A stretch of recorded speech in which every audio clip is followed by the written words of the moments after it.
Check out this lawyer woman answer the question, what if a father's name is on the birth certificate? Does that grant him any custodial rights? So that's a great question, and I get it quite a bit.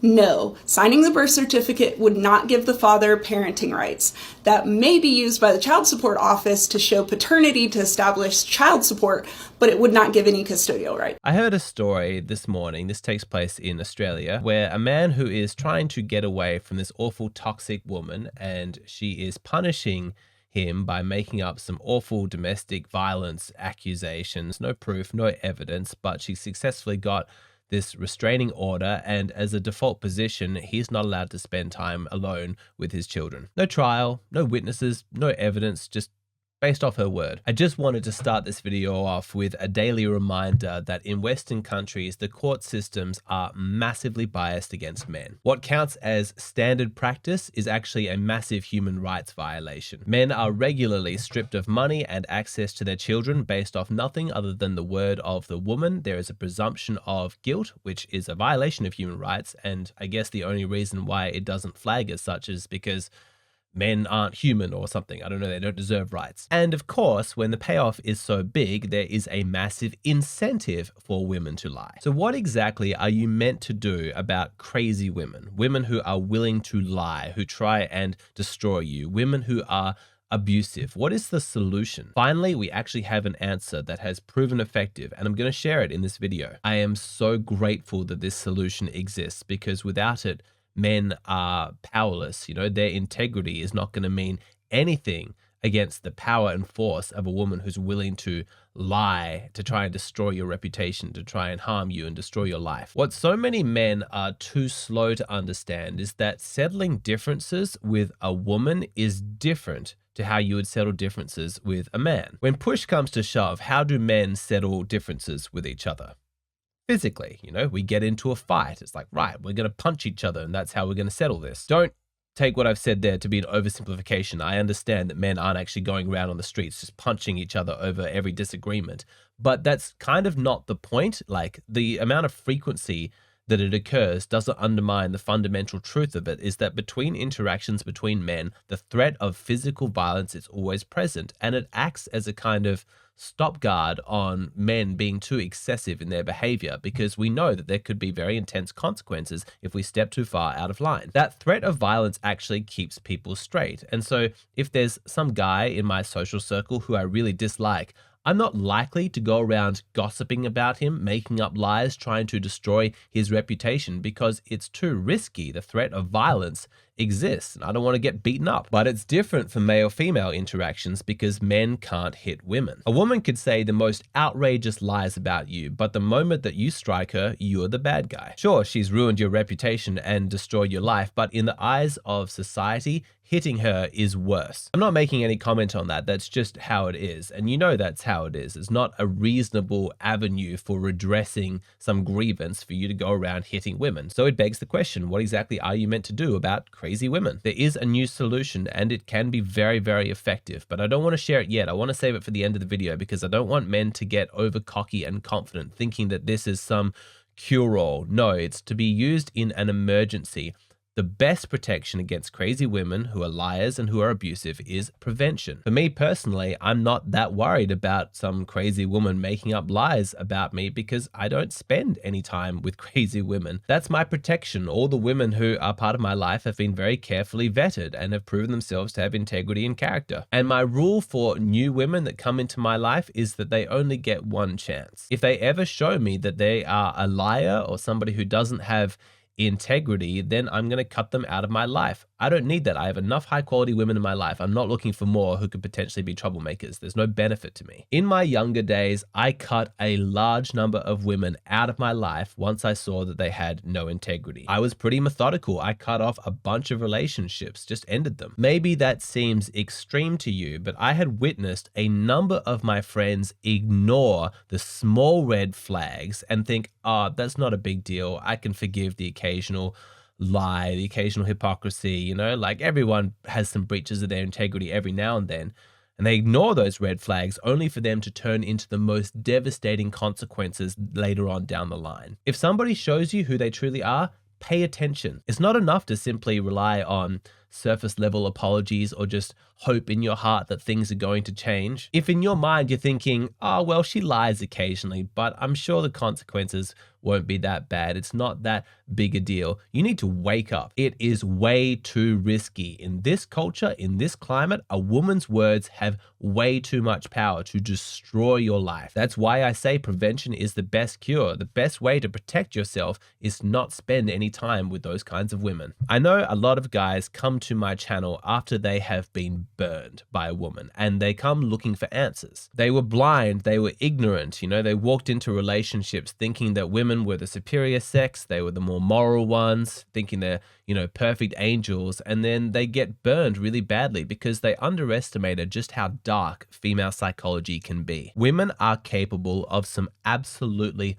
horrific behavior, really, really dark stuff. And if I'm scaring you, good, you should be scared. That emotion is a rational reaction to these circumstances. I want you to sit up and take notice, because here's the thing about low quality women. If they feel slighted by you, then they lose all empathy for you. You have become the enemy. You're barely even human, and they'll do anything they can to destroy you. A woman that is hell-bent on revenge against a man is a truly terrifying thing to behold. Nothing seems off limits to her. Accusations, lies, false police reports, rumors, innuendo, anything and everything that she can use to try and destroy you is suddenly justified because she feels slighted by you. In her mind, it's all in service of the greater good. That's why truth ceases to matter. That becomes less important. You can understand when dealing with a woman with that kind of psychology and motive why prevention is the best cure. This video might be a little bit surprising to some people because they're surprised at my tone. When you watch my videos, I might be talking about, dark female psychology or problematic female behaviors, but on the whole, I don't tend to seem too affected by it. And that's true, but the only reason for that is because I'm just further along the journey than a lot of guys are.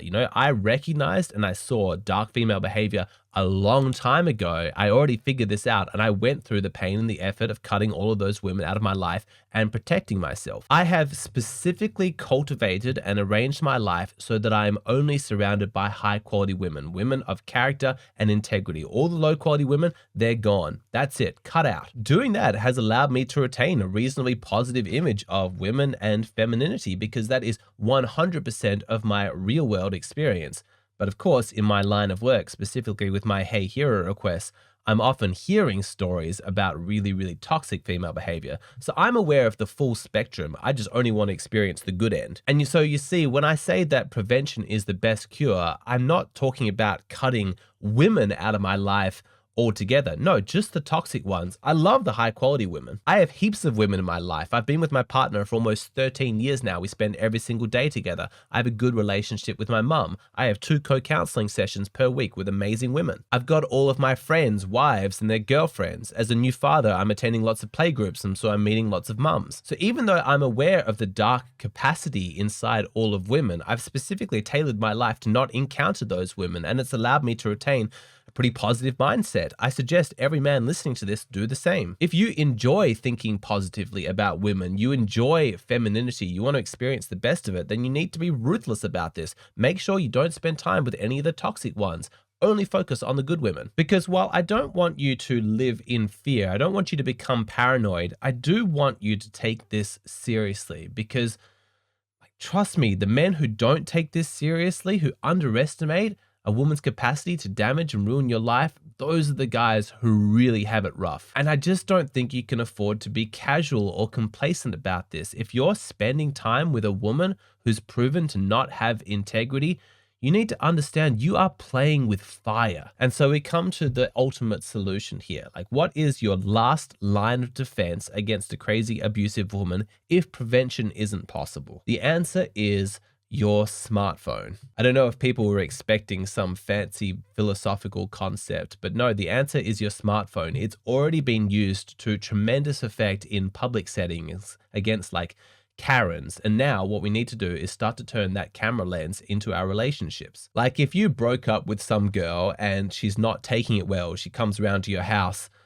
unannounced, screaming, banging on your door, accusing you of all kinds of crazy stuff. Well, what is the right solution? I mean, obviously prevention would have been best, but engaging with her in that state is probably a really bad idea. She's emotional. She wants to hurt you. So even if you just open the door and she falls in, she might say, "You shoved me," and then you've got all kinds of problems. The safest thing to do is to not engage. Just pull out your camera and start filming. If there's ever a situation where it's her word against yours, then the odds are stacked against you, because the world has a massive inclination to just believe women. Like the story I told you at the start of this video, a woman can just accuse you of something without evidence, without witnesses, and then they'll take your children away based on nothing but her word. I mean, I assume at some point there'll be a trial and some evidence will need to be presented, but who's to say that she's not just going to fabricate more things, because she has a massive incentive to lie. For whatever reason, in our personal relationships, things like evidence don't seem to matter. We're quite comfortable making judgments about other people when it's just one person's word against another person's. But you can see that in that situation, the liar has a huge advantage. The person who sticks to their integrity and might even say something like, "You know what, there's a bit of blame on both sides. I certainly didn't conduct myself as well as I could have. You know, obviously she did some awful things to me, but you know, I think I've got some lessons to learn from this relationship." That person, unfortunately, in a situation where she's like, "He hit me, he did this, he did all of that," he's at a huge disadvantage. When evidence is not required, it's the person who lies the most that's going to come out on top. And that's why filming is the equalizer. With everybody having a smartphone and a camera in their pocket, we are entering a new era of accountability. And this is the protection that men need against the crazy abusive women in their personal lives. My hope is that just hearing this video is making you think differently. Like, okay, I feel a little bit defenseless against a crazy woman who might scream and argue with me and then claim I did something awful back. Just be aware of that rectangle that's in your pocket. At any point, you can just pull that out and start filming. You don't need to argue with her. You don't need to scream back at her. You don't need to deny anything that she's saying. Just start filming. I don't know if anybody here watches the Netflix dating show Love is Blind, but the most fascinating thing happened in season 3. I apologize for spoilers, but this woman goes on the reunion show after, dumping the man, saying he was controlling, he was abusive, he was body shaming. And she kept saying, like, "You're so lucky they never aired the footage of all the things that you did to me." And all the female contestants were merciless to this man, absolutely vicious. And he's like crying and flabbergasted. He's like, "I have no idea what you're talking about. This is just awful." And on the show, he's like begging the producers, "Please show the footage that she's talking about." She keeps talking about this one incident where he body shamed her for eating a mandarin or something. Anyway, public opinion is so massively against this guy. What a scumbag, abusing the woman.